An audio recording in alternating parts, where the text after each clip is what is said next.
Hello, आदाब, नमस्कार, सत श्री अकाल। डॉक्टर भीमराव अंबेडकर यूनिवर्सिटी की कम्युनिटी रेडियो 90.4 मेगाहर्ट्ज आगरा की आवाज पर आज एक बार फिर पूजा आप सभी से रूबरू है। आप सभी का बहुत बहुत स्वागत करते हैं। आज मैं बहुत खुश हूं दोस्तों, क्योंकि आज हमारे स्टूडियो में एक बहुत ही खास शख्सियत है। जी हाँ, एक ऐसी पर्सनैलिटी जो हम सभी महिलाओं को, सभी लड़कियों को बहुत प्रेरित करती हैं। हमें उनसे सीख लेनी चाहिए, उनके जीवन से सीख लेनी चाहिए और अपने आप को फिजिकली, मेंटली सशक्त बनाना चाहिए। जी हाँ, पिंक बेल्ट नाम से जो एक एनजीओ है, उसकी कर्ता धर्ता, उसकी ओनर हमारी सभी की प्यारी अपर्णा रजावत जी हमारे बीच मौजूद हैं। अपर्णा जी, आपका हमारे स्टूडियो में बहुत बहुत स्वागत है। धन्यवाद आपका मुझे यहाँ बुलाने के लिए, और इतना ये मेरे लिए ऑनर की बात है कि आज मैं यहाँ बैठी हूँ आपके साथ। आप हैं ही इतनी इंस्पायरिंग पर्सनैलिटी कि आपसे मिलके जो पॉजिटिव ऑरा एक महिला को स्ट्रांगनेस फील होने लगती है, तो हमें लगा आपसे हमारे जितने भी श्रोता हैं, हमारे दर्शक हैं यूट्यूब चैनल के, उनको रूबरू होना ही चाहिए। तो आज का ये खास कार्यक्रम हम महिला सशक्तिकरण पर यानी कि विमेन एम्पावरमेंट पर लेकर आए हैं आप सभी के लिए। आइए अपर्णा जी से बात करते हैं, कुछ उनके बारे में जानते हैं। अपर्णा जी, सबसे पहले मैं चाहूंगी हमारे सभी सुनने और देखने वालों को आप अपनी बारे में कुछ बताएं।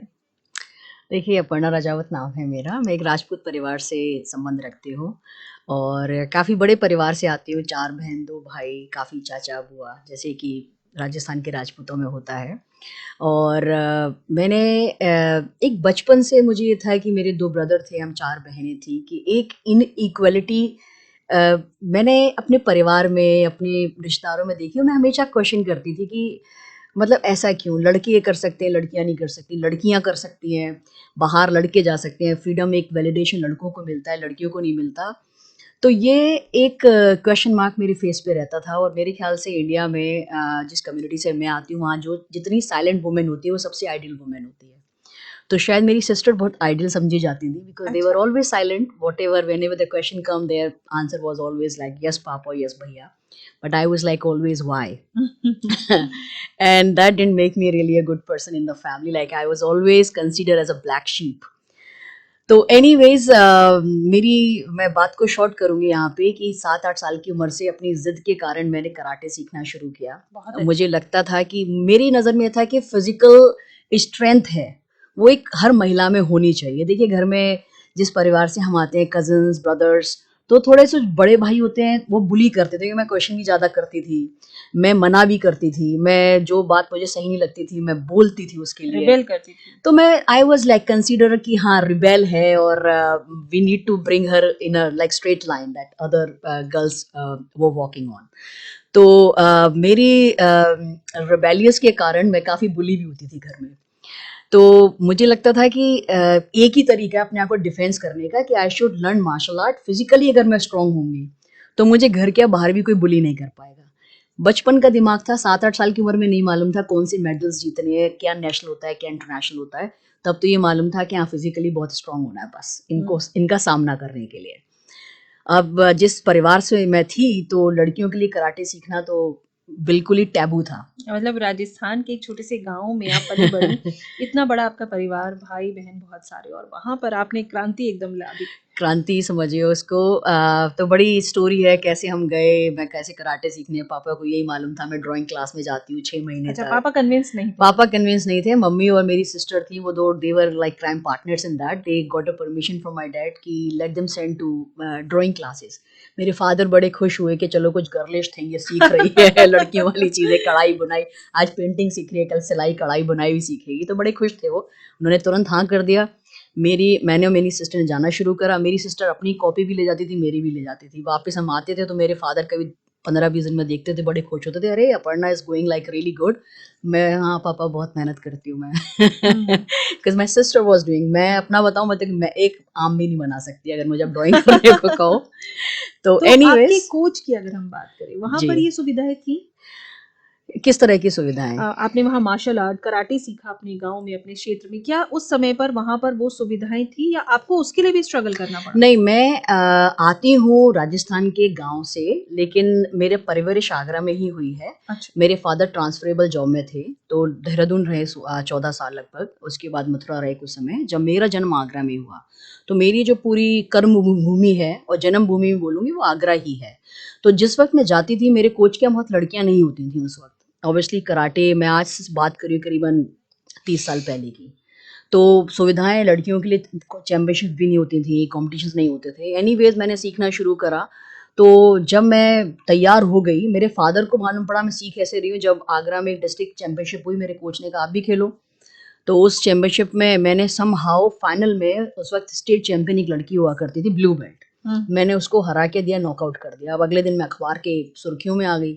मेरे फ़ादर को बिल्कुल अंदाज़ा नहीं कि मैं कराटे सीखने जाती हूँ ड्राइंग की जगह। अब आप पकड़ी तो गई? बहुत बुरी तरह पकड़ी गई, मैं भी, मेरी माँ भी, मेरी बहन भी। काफ़ी घर में बवंडर हुआ, आप जो समझ सकते हैं, और काफ़ी महीनों तक मुझे नहीं भेजा गया। फिर काफ़ी समय बाद जाके लोगों ने कन्विंस किया कि आप देखो, अभी 7-8 साल की आपकी बच्ची है, जो ब्लू बेल्ट लड़की स्टेट चैंपियन को जो नॉकआउट कर सकती है, इसमें कितना पोटेंशियल है।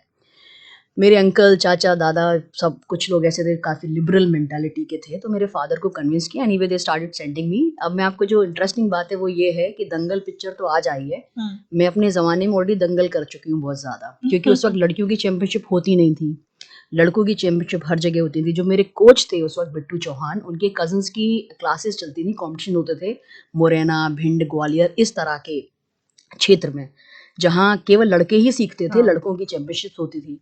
मैं बचपन में, मुझे कोई पहचान नहीं पाता था कि मैं लड़की हूँ, और मेरा नाम भी गुन्ना था। तो अच्छा। गुन्ना सिंह के नाम से मानिए मैं कितने लड़कों की चैंपियनशिप्स खेली हूँ, कितने मैंने गोल्ड मेडल जीते हैं लड़कों की चैंपियनशिप्स में जा वाह! के, जो मेरे आज किसी काम के नहीं है सर्टिफिकेट, लेकिन एक सेंस ऑफ प्राइड जो मुझे उस वक्त समझ में आता था कि I can the kick the ass of man.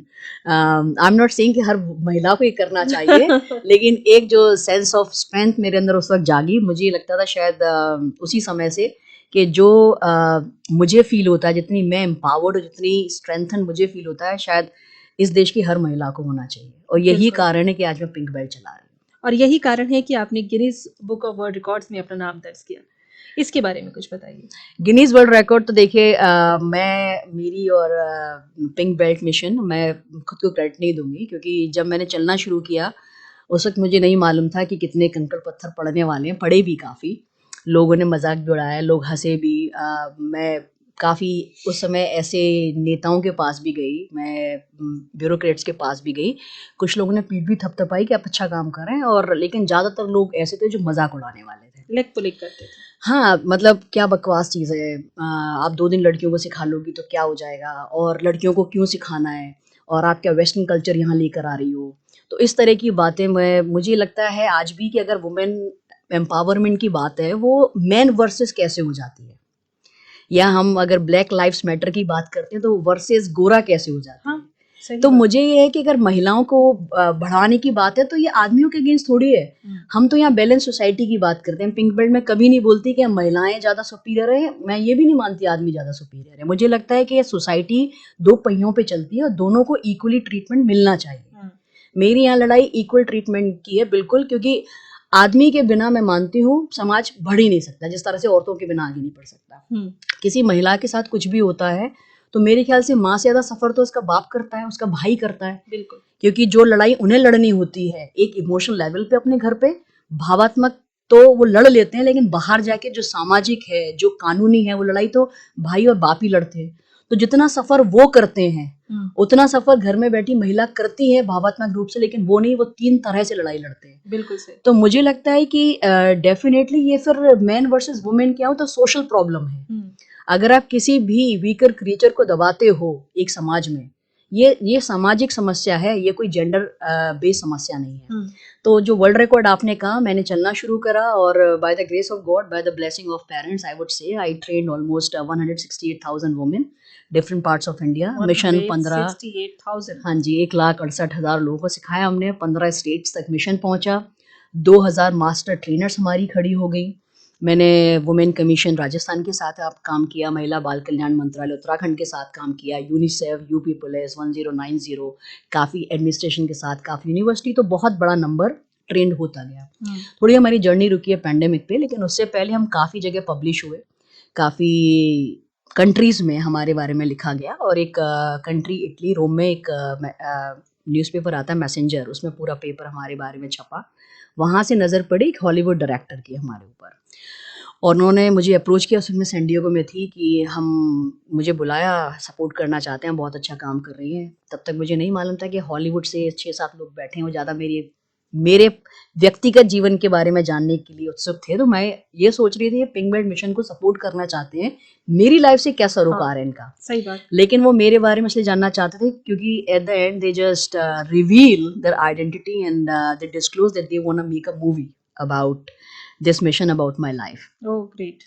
But I told them, like, if you make a movie on this face, nobody will watch it.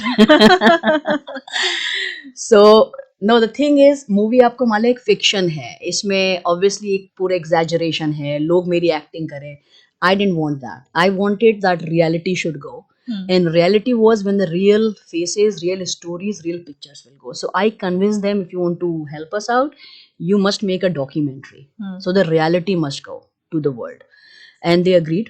तो वो 2 महीने जस्ट 2 महीने पहले पैंडेमिक से इंडिया आए, उन्होंने शूट किया यहाँ पे। मुझे डायरेक्टर ने पूछा कि how you want that climax of the movie, like the documentary. So my answer was कि सफरिंग एट्रोसिटीज हम बहुत दिखा रहे, obviously that is my life based on that. कुछ मेरा डार्क सीक्रेट्स हैं मेरे बचपन के, वही कारण था कि मुझे लगता था जैसे विक्टिमाइज्ड मैं हुई, ऐसे कभी भी कोई 8, 9, 10, 11 साल की बच्ची नहीं होनी चाहिए। हमेशा एक पेन था उनके लिए। तो जब मैंने किया, मैंने कहा नहीं, we have to create something together, we have to invent something. So he asked me that he was curious what you want to do. I said I always wanted that largest self-defense class in the world. कहते हैं how it will help women. मैंने कहा सबसे बड़ी बात है कि हमारे यहाँ हु केयर वाली जो मेंटालिटी है कि मैं सेफ हूँ, मेरी लड़की सेफ है। अगर पड़ोस में कोई लड़की विक्टिमाइज्ड हो रही है तो पहली चीज़ तो हम समझते हैं हमारे अंदर कोई पावर ही नहीं है कि हम उसको सेव कर पाएँ, और जब हम नहीं कर पाएँ तो why not to close eyes. मैं सेफ हूँ, मेरी बेटी सेफ है, बाकी दुनिया जाए this whatever it is, right. So जब वो साथ खड़े, सबसे पहले तो हमें क्रिएट करनी है community, belongings.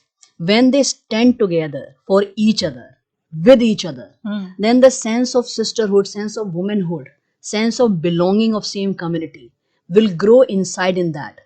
That will change the mindset forever. कि नहीं, हमें हाथ देना है एक दूसरे को, हमें आंख बंद नहीं करनी है, हमें हु केयर वाली मेंटालिटी। तो ये उसके लिए हमें साथ में, हम लड़ तो बाद में लेंगे, पहले साथ खड़े होना तो सीख लें, मेंटली तो स्ट्रांग होना। बिल्कुल, हम साथ ही खड़े होने के लिए रेडी नहीं है एक दूसरे के। तो इट इज तब से आइडिया जनरेट हुआ कि हम कैसे साथ खड़ा कर सकते हैं, और साथ खड़े होने के बाद कुछ अगर शक्ति प्रदर्शन अगर साथ करें तो वो ऑब्वियसली उनकी लाइफ के लिए बहुत बड़ा चेंजिंग इवेंट होगा वो। तो आगरा जैसा शहर था, आप जानते हैं यहाँ पे 200-400 लड़कियों को लाना भी बड़ा मुश्किल है रोड पे। और अगर मैं बोलूँ कि अगर ये किसी बड़े शहर में होता तो मेरे लिए बड़ा आसान होता, लेकिन मैंने कहा नहीं, मैं आगरा में, मेरी जन्मभूमि रही है, मेरी कर्मभूमि, मेरी आगरा की लड़की हूँ, मैं चाहे जहाँ भी जाऊँ, अगर मैं इतनी बड़ी चीज़ करूँगी तो आगरा ही गौरवान्वित होना चाहिए, कोई और शहर नहीं। अब जितनी भी लोहे के चने हैं चबाने तो मुझे ही हैं, लेकिन इसी शहर में चबाने हैं। और अनफॉर्चुनेटली आगरा से इतना सपोर्ट मुझे नहीं मिला। मुझे लगा कि लोग हाथों हाथ लेंगे, मैं जहाँ भी गई लोगों ने, अरे बहुत बढ़िया काम कर रहे हो, अच्छा ठीक है, आप खड़े होंगे कि नहीं, मैं तो बहुत बिजी हूँ, आपके साथ जो लोग हैं वो खड़े हो सकते हैं, अरे वो तो कहाँ निकल पाते हैं। तो मैं साथ हूँ वाला शब्द तो मुझे सब जगह सुनने को मिले, लेकिन साथ कोई नहीं दिखा मुझे। तो चैलेंजिंग रहा, लेकिन कुछ अच्छे लोग, मैं कहूँगी कि जब आप ढूंढने निकलो दिया लेके तो ऐसा नहीं है, कोशिश करते रहो, कोशिश करने वालों की हार नहीं होती। हम सब इस हरिवंश राय बच्चन की कविता को पढ़ते हुए बड़े हुए हैं, तो इस पूरे उसमें कुछ 2-4 अच्छे लोग मिले और कारवां चलता चला गया। हमने टारगेट किया था कि कम से कम, क्योंकि पहला जो रिकॉर्ड था ब्राज़ील ने बनाया था वो 2200 कुछ का था, तो मुझे लगा कि 3000 भी आ जाएं तो बहुत है हमारे लिए। और मैंने अपने डायरेक्टर को पहले तो ये बताया कि नहीं, मुझे नहीं लगता हम गिनीज वर्ल्ड रिकॉर्ड बना पाएंगे। उसने कहा पढ़ना, तुमने 6 साल पहले जब शुरू किया था तो क्या तुम्हें मालूम था कि 1,68,000 वुमेन को तुम ट्रेंड कर लोगी? जब तुमने स्टार्ट किया था कराटे सीखना 7 साल की उम्र में, तुम्हें मालूम तुम 16 बार इंडिया की चैंपियन बनोगी? या तुम्हें मालूम था कि इंडिया की फर्स्ट वुमेन बनोगी जिसने इंटरनेशनल मेडल जीता? ये गौरव तुमने प्राप्त किया, तुम्हें शुरू से मालूम था, पहले कदम से। बेबी स्टेप चलना शुरू करो, उसी से मैराथन शुरू होती है। तो उसके बड़े इंस्पायरिंग वर्ड्स थे। मैंने कहा डेफिनेटली आई मस्ट ट्राई, ज़्यादा से ज़्यादा क्या होगा, फेल ही तो हो जाएंगे, जान तो थोड़ी जाएगी।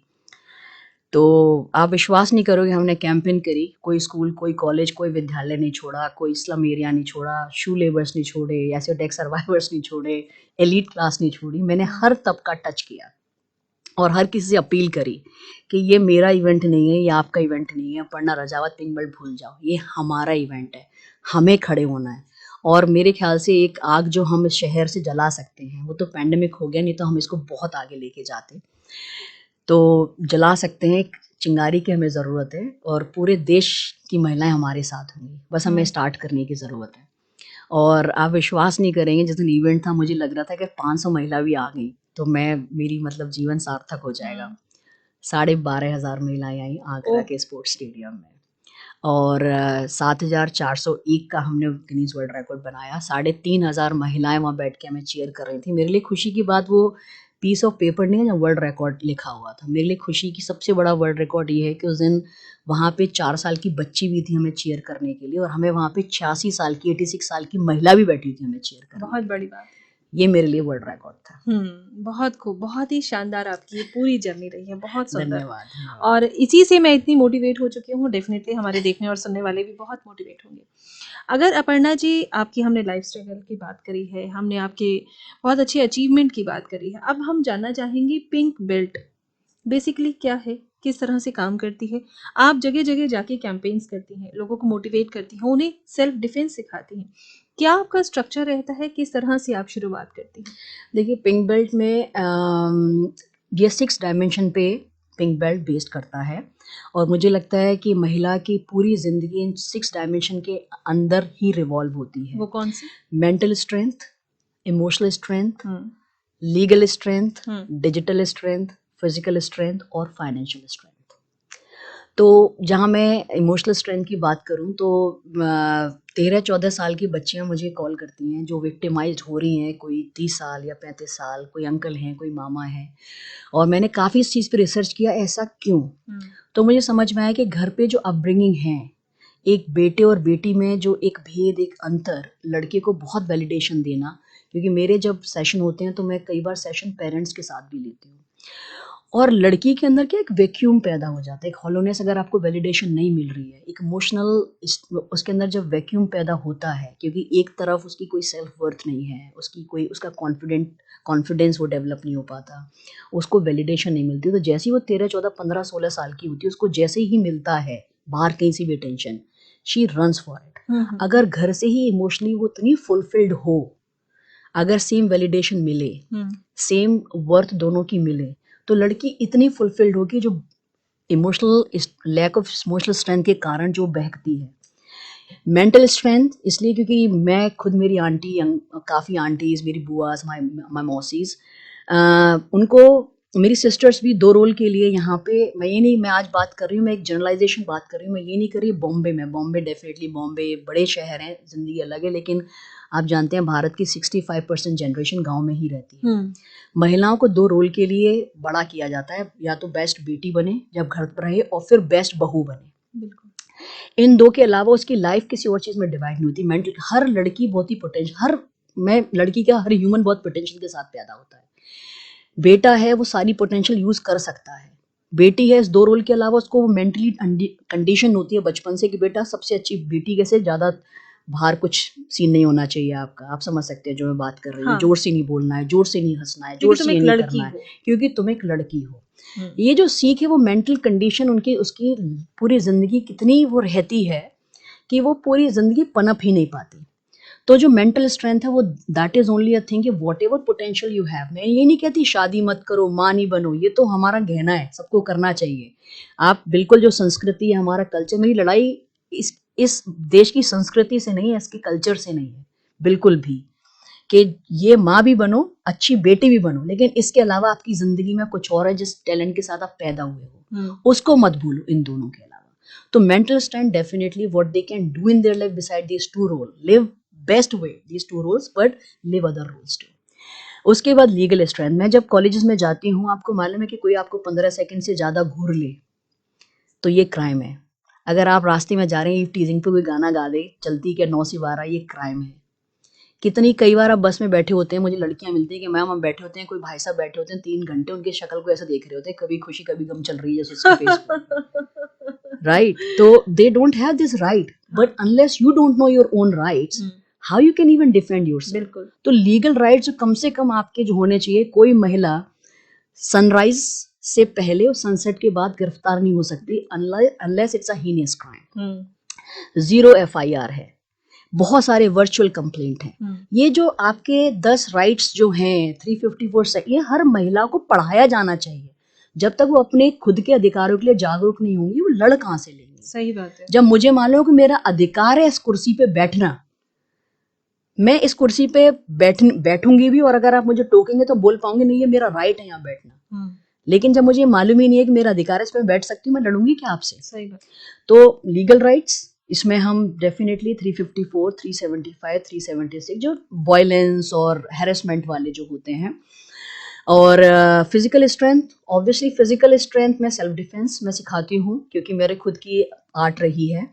सेल्फ डिफेंस में लोग बहुत समझते हैं कोई जूडो कराटे ताइक्वांडो, नहीं, ये नहीं है। जूडो कराटे एक स्पोर्ट है, self defence is not a sport. मेरी ये गारंटी है, आत्मसुरक्षा की चीज है कि 7 साल से लेकर 70 साल की महिला को मैं ये सेल्फ डिफेंस सिखा सकती हूँ।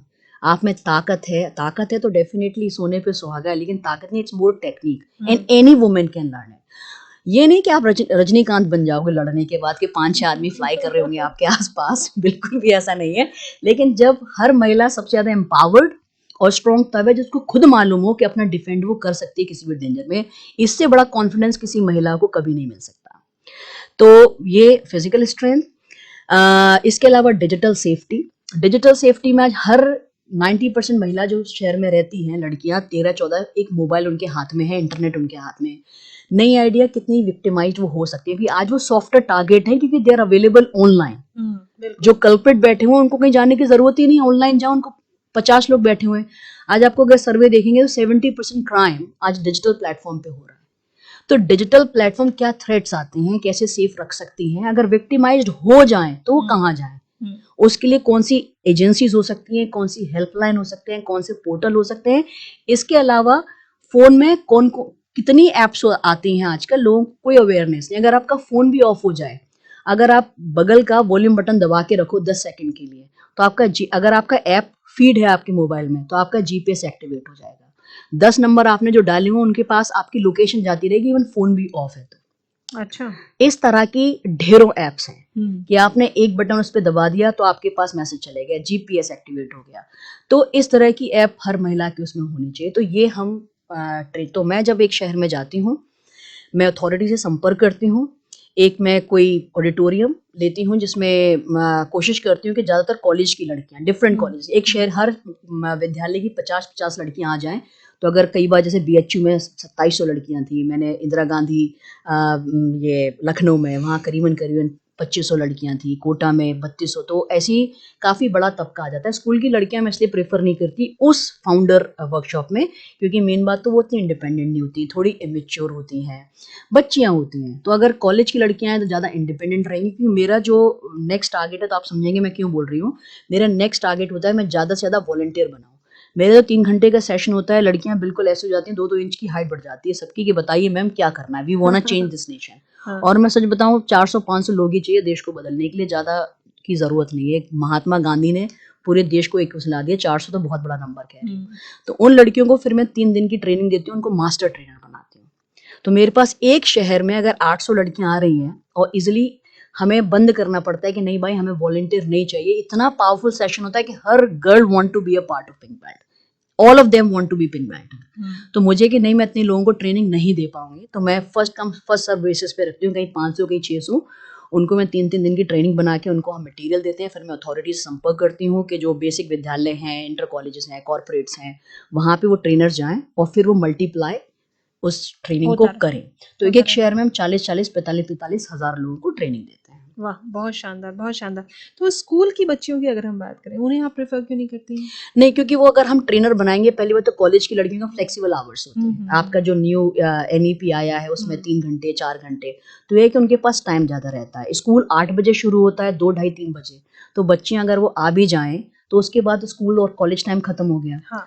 तो टाइमिंग की प्रॉब्लम होती है। अगर कॉलेज की लड़की है तो ऑब्वियसली 18 साल से ऊपर होगी, तो उसको मुझे भेजना ज्यादा सेफर लगता है, बजाय मैं 14-14, 15-15 साल की बच्चियों की ट्रेनिंग के लिए भेजूं। लेकिन आत्मसुरक्षा का ज्ञान और गुड एंड बैड का ज्ञान, ये तो बच्चियों के लिए भी उसके लिए जो मैं मास्टर ट्रेनर बनाती हूँ उनको मैं केवल ये जो मैंने ट्रेनिंग दिया वही नहीं, even menstrual hygiene, good touch, bad touch, छोटे बच्चों के लिए सेल्फ डिफेंस, और किस तरह से उनको कई जो पॉक्सो होता है अपना, तो उसकी पूरी जानकारी, तो जो मास्टर ट्रेनर जो होती हैं मेरी आती हैं, उनको हम पूरा इक्विप्ड कर देते हैं हर तरह के। इवन हम कई सारे गवर्नमेंट के पोर्टल हैं कि अगर बच्चा कहीं आपको मिला है और जो उसके माँ बाप नहीं है, तो आप पोर्टल पे उसका फोटो खींच के उसके पूरे डिस्क्रिप्शन उस पर डालिए।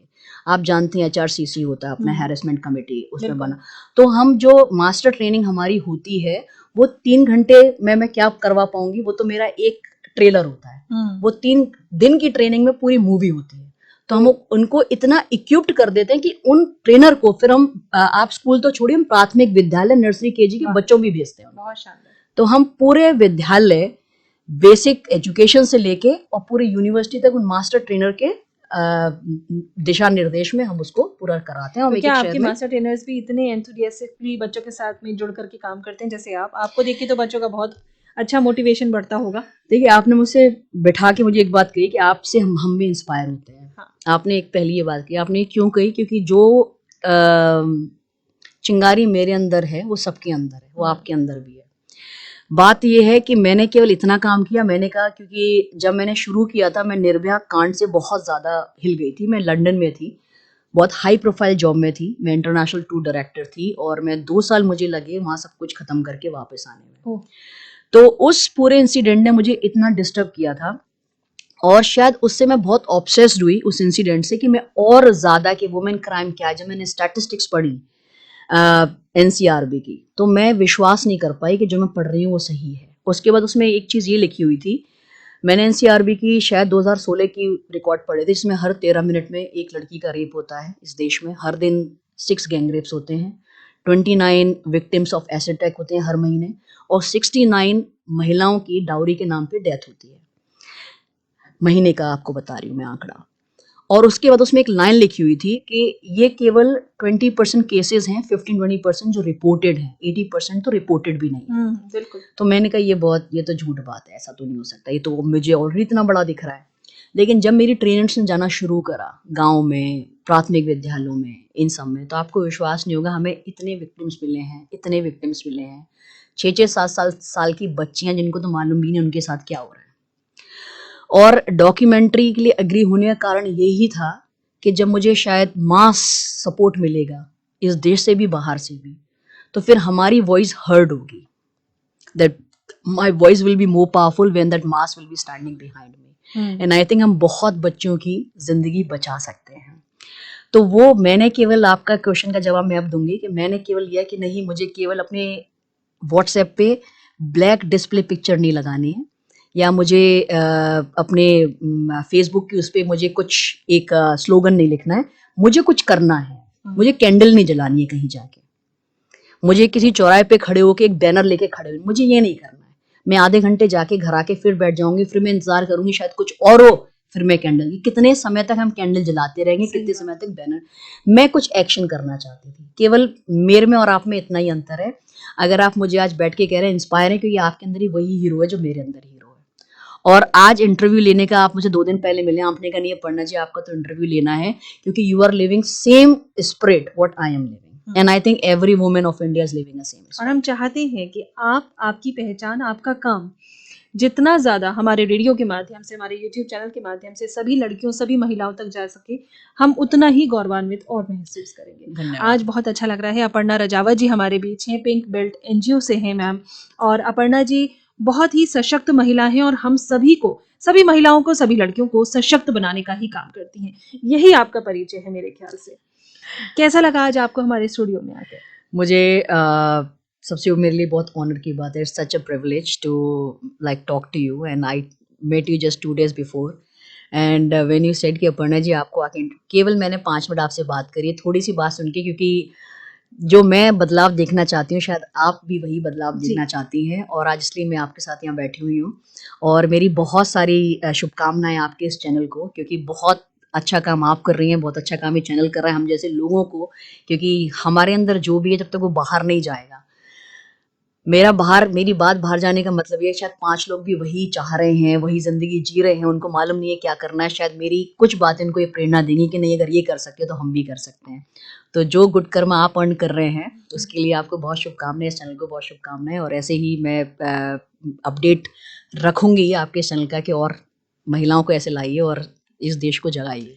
Pleasure is all ours Aparna ji. Thank you so मैं मच। चाहूंगी चलते चलते आप हमारे सभी दर्शकों को, हमारे सभी श्रोताओं को जो रेडियो पर भी इसे सुनेंगे, उनको अपनी तरफ से कोई मैसेज दें, और साथ ही साथ अगर वो आपकी संस्था से जुड़ना चाहें तो वो किस तरह से सोशल मीडिया के थ्रू आपसे जुड़ सकते हैं, वो बताएं। सोशल मीडिया पे आप अपर्णा राजावत आप डालेंगे गूगल पे तो आप मेरे सारे हैंडल्स आ जाते हैं। इसके अलावा मेरा व्हाट्सएप नंबर भी मैं यहाँ दूंगी, क्योंकि मेरी टीम पूरा हैंडल करती है, लेकिन अगर कुछ भी ऐसी क्वेरी होती है तो मैं खुद पर्सनली उसको हैंडल करती हूँ। 6399799997 ये मेरा व्हाट्सएप नंबर है। पिंक बेल्ट मिशन की अपनी वेबसाइट है, आप अगर वेबसाइट डालेंगे तो आपको बहुत कुछ में वॉलंटियरशिप के लिए, और किस तरह से आप अगर जुड़ना चाहें या किसी तरह का आप ट्रेनिंग देना चाहें या ट्रेनिंग लेना चाहें, उस पर सारी डिटेल उपलब्ध है।